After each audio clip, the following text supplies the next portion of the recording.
Hello friends, welcome back to my channel. So இன்றைக்கி இந்த வீடியோவில் நம்ம பார்க்க போகிறது ஜிஎஸ்டிக்கான ஷார்ட் நோட்ஸ் தான் நம்ம பார்க்க போகிறோம். ஸோ கண்டிப்பாக நான் அப்லோட் பண்ணுற ஒவ்வொரு வீடியோஸுமே பார்த்தீங்கன்னா ரொம்பவே இம்பார்ட்டண்ட்டான வீடியோஸை மட்டும்தான் நான் ஷேர் பண்ணிகிட்ருக்கேன். ஸோ டெஃபினட்டாக நான் அப்லோட் பண்ணுற வீடியோஸ் உங்கள் எல்லாருக்கும் ரொம்பவே பயனுள்ளதாக இருக்கும்னு நினைக்கிறேன். ஃபஸ்ட் டைம் இப்போ தான் என்னோடய சேனலை பார்க்குறீங்கன்னா மறக்காமல் சப்ஸ்கிரைப் பண்ணுங்கள். சரி வாங்க இப்போ டாபிக் உள்ளே போகலாம். ஜிஎஸ்டி அதோட ஃபுல் எக்ஸ்பான்ஷன் என்னன்னு பார்த்தீங்கன்னா குட்ஸ் அண்ட் சர்வீஸ் டேக்ஸ் அப்படின்னு சொல்லுவாங்க. இந்த ஜிஎஸ்டியை பொறுத்த வரைக்கும் அதில் கிடைக்கக்கூடிய வரிகள் மூலியமாக வசூலிக்கக்கூடிய பணத்தை என்ன பண்ணுவாங்கன்னு பார்த்தீங்கன்னா சென்ட்ரல் கவர்மெண்ட்டும் ஸ்டேட் கவர்மெண்ட்டும் பகிர்ந்து எடுத்துப்பாங்க. ஓகேவா, அதை தான் நான் எழுதியிருக்கேன். Taxes divided between central and state government. இந்த ஜிஎஸ்டியோடைய முக்கியமான நோக்கம் என்னன்னு பார்த்தீங்கன்னா, அதாவது தீம் பார்த்தீங்கன்னா one nation one market one tax. அதாவது ஒவ்வொரு ஸ்டேட்டும் அதாவது அவங்கவுங்க விருப்பத்துக்கு வரிகளை விதிக்காமல் இந்தியா முழுவதும் ஒரே வரி ஒரே இந்தியா. ஸோ இதுதான் முக்கியமான நோக்கம். ஜிஎஸ்டி அப்படிங்கிறது என்னன்னு பார்த்தீங்கன்னா இன்டைரக்ட் டேக்ஸ் அப்படின்னு சொல்லுவாங்க. ஸோ இந்த ஜிஎஸ்டியை முதல்ல எந்த நாட்டிலங்க அறிமுகப்படுத்தினாங்க அப்படின்னு கேட்டிங்கன்னா ஃப்ரான்ஸில் தான் முதல்ல இந்த குட்ஸ் அண்ட் சர்வீஸ் டேக்ஸை இன்ட்ரடியூஸ் பண்ணியிருக்காங்க. அதுக்கப்புறமா ஜிஎஸ்டிக்கு முன்னாடி உங்கள் எல்லாருக்குமே தெரியும், ஜிஎஸ்டிக்கு முன்னாடி நம்மளுடைய இந்தியாவில் என்ன பயன்பாட்டில் இருந்துச்சுன்னு பார்த்தீங்கன்னா விஏடி, அதாவது வேல்யூ ஆடட் டேக்ஸஸ், மதிப்பு கூட்டு வரி அப்படின்னு சொல்லுவாங்க. ஸோ ஜிஎஸ்டியை ரெக்கமெண்ட் பண்ண கமிட்டி, அதாவது குழு எதுன்னு பார்த்தீங்கன்னா விஜய் கேல்கர் கமிட்டி 2003 2004. சரி, ஓகே. இப்போ ஒரு விஷயம் நடைமுறைக்கு வரணும் அப்படின்னா எடுத்த உடனே கொண்டு வந்துட முடியுமா? கண்டிப்பாக முடியாது. பாராளுமன்றத்தில், அதாவது ராஜ்யசபா ஒப்புதல் கொடுக்கணும், அதுக்கப்புறம் லோக்சபா ஒப்புதல் கொடுக்கணும். கடைசியாக யார் அனுமதித்தா மட்டும்தான் அது நடைமுறைக்கு வரும். பிரசிடெண்ட்டோடைய ஒப்புதல் இருந்தால் மட்டும்தான் ஒரு விஷயத்தை இம்ப்ளிமெண்ட் பண்ண முடியும். ஸோ அந்த மாதிரி பார்லிமெண்ட்டில் எப்போ பாஸ் ஆனுச்சுன்னு பார்த்தீங்கன்னா 29 மார்ச் 2017. நடைமுறைக்கு வந்தது 1 ஜூலை 2017. ஓகேவா. அடுத்ததாக 122வது அரசியலமைப்பு சட்டத்திருத்த மசோதாவின் மூலம் 101வது சட்டத்திருத்தமாக பாராளுமன்றத்தில் இந்த ஜிஎஸ்டி நிறைவேற்றம் செய்யப்பட்டது. ஸோ கண்டிப்பாக இந்த சட்டத்திருத்தத்துடைய நம்பரை நம்ம ஞாபகம் வச்சுக்கணும். என்ன நம்பரை? 122வது அரசியலமைப்பு சட்டத்திருத்த மசோதா மூலம் 101வது சட்டத்திருத்தமாக பாராளுமன்றத்தில் ஜிஎஸ்டி நிறைவேற்றம் செய்யப்பட்டது. சரிங்க, இப்போ ஜிஎஸ்டியோடைய தலைவர் அதாவது எப்பொழுதுமே நிரந்தர தலைவர் யாருன்னு பார்த்தீங்கன்னா அந்த டைமில் இருக்கக்கூடிய நிதியமைச்சர் தான் தலைவர். ஸோ 2017 அப்போ யார் நிதியமைச்சராக இருந்தாங்கன்னு பார்த்தீங்கன்னா அருண்ஜேட்லி அவங்க தான் நிதியமைச்சராக இருந்திருப்பாங்க. ஸோ அவங்களுடைய காலகட்டத்தில் தான் ஜிஎஸ்டி இம்ப்ளிமெண்ட் செய்யப்பட்டது. ஸோ அப்போதைய பிரசிடெண்ட் யார்? பிரணாப் முகர்ஜி பிரசிடெண்ட்டாக இருந்திருப்பாங்க. Finance minister Arun Jaitley, prime minister Narender Modi. So நல்லா ஞாபகம் வச்சுங்க, ஜிஎஸ்டியோட தலைவர் அப்படின்னா எப்பொழுதுமே நிதியமைச்சர். ஓகேவா. ஸோ அந்த காலகட்டத்தில் யார் நிதியமைச்சராக இருக்காங்களோ அவங்க தான் ஜிஎஸ்டியோடைய சேர்மனாக இருப்பாங்க. சரிங்க, ஃபஸ்ட்டு அவர். ஸோ இப்போ அட் ப்ரெசண்ட்டில் யார் நிதியமைச்சர்? நிர்மலா சீதாராமன். அவங்க தான் இந்த ஜிஎஸ்டியோடைய சேர்மன்.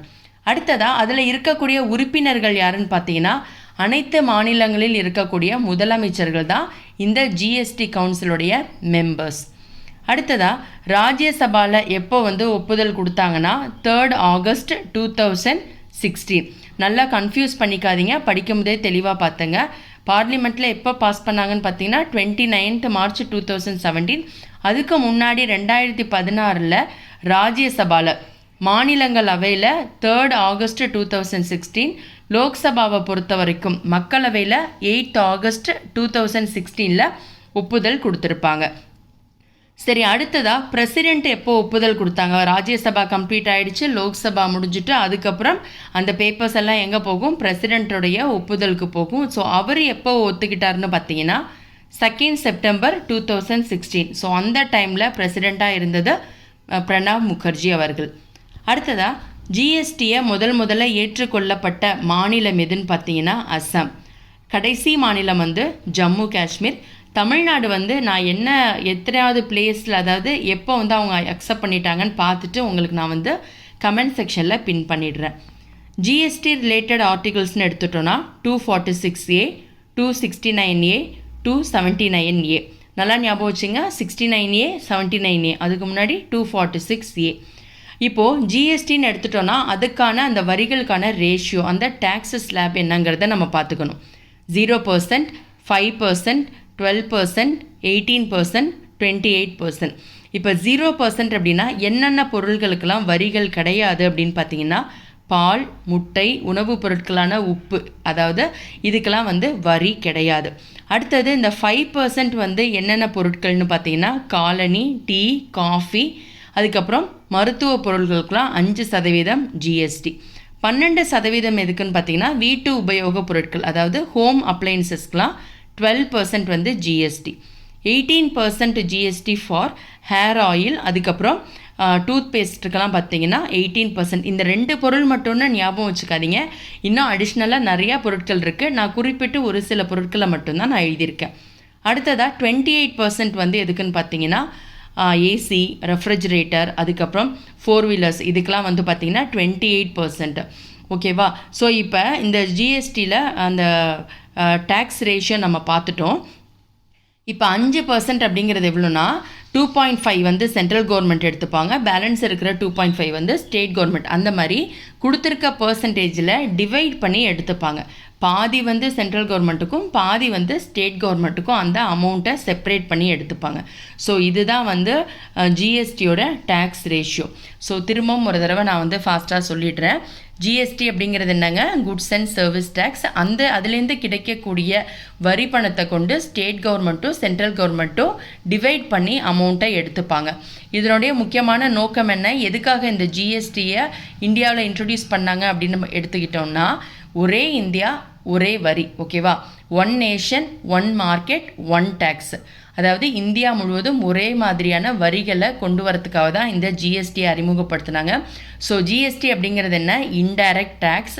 வேட்டோடைய எக்ஸ்பான்ஷன் என்ன, வேல்யூ ஆடட் டேக்ஸ். ஸோ இந்த ஜிஎஸ்டியை முதல்ல அறிமுகப்படுத்தின நாடு எது, ஃப்ரான்ஸ். ஜிஎஸ்டியை ரெக்கமெண்ட் பண்ண குழு விஜய் கேல்கர் கமிட்டி 2003 to 2004.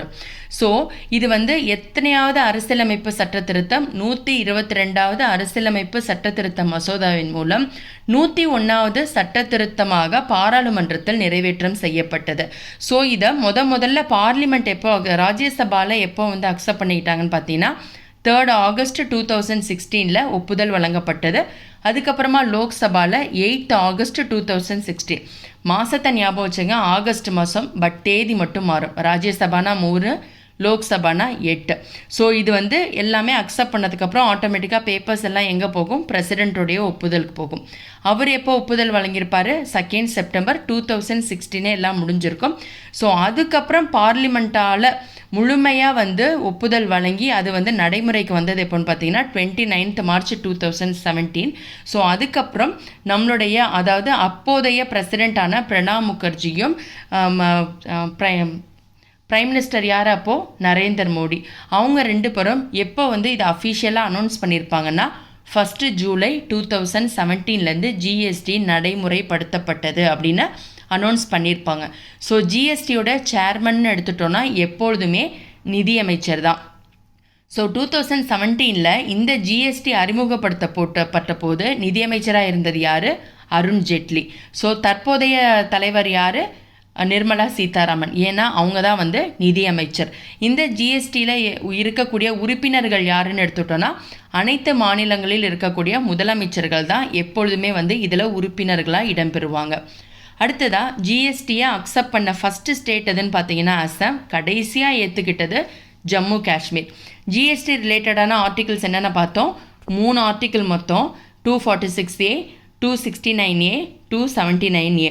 இதில் டேக்ஸ் ரேஷியோ மொத்தமாக எத்தனை இருக்குது, 5 இருக்குது. 0%, 5%, 12%, 18%, 28%.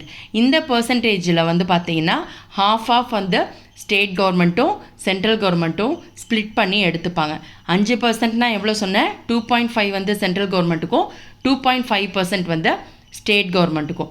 12%னா 6 goes to central government and another 6 goes to state கவர்மெண்ட்டா.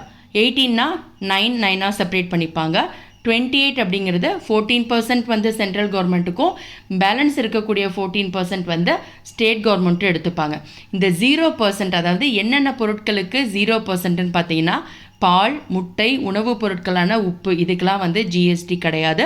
Colony, tea, coffee, மருத்துவ பொருட்களுக்கு 5%, ஹோம் அப்ளையன்சஸ்க்கு 12%, ஹேர் ஆயில் மற்றும் டூத் பேஸ்ட்டுக்கு வந்து 18%, ஏசி, ரெஃப்ரிஜரேட்டர், கார் இதுக்கெலாம் வந்து பார்த்திங்கன்னா 28% வந்து ஜிஎஸ்டி அலாட் பண்ணியிருக்காங்க. ஸோ இதுதான் பார்த்திங்கன்னா ஜிஎஸ்டிக்கான ஷார்ட் நோட்ஸை. பேலன்ஸ் ஏதாவது அடிஷ்னல் இன்ஃபர்மேஷன் தெரிஞ்சிச்சுன்னா கண்டிப்பாக வந்து நான் நெக்ஸ்ட் வீடியோவில் ஷேர் பண்ணுறேன். ஸோ டெஃபினட்டாக இந்த வீடியோ உங்கள் எல்லாருக்கும் ரொம்பவே யூஸ்ஃபுல்லாக இருக்கும்னு நினைக்கிறேன். பிடிச்சிருந்தால் லைக் பண்ணுங்கள், ஷேர் பண்ணுங்கள், கமெண்ட் பண்ணுங்கள், மறக்காமல் சப்ஸ்கிரைப் பண்ணுங்கள். Thank you so much.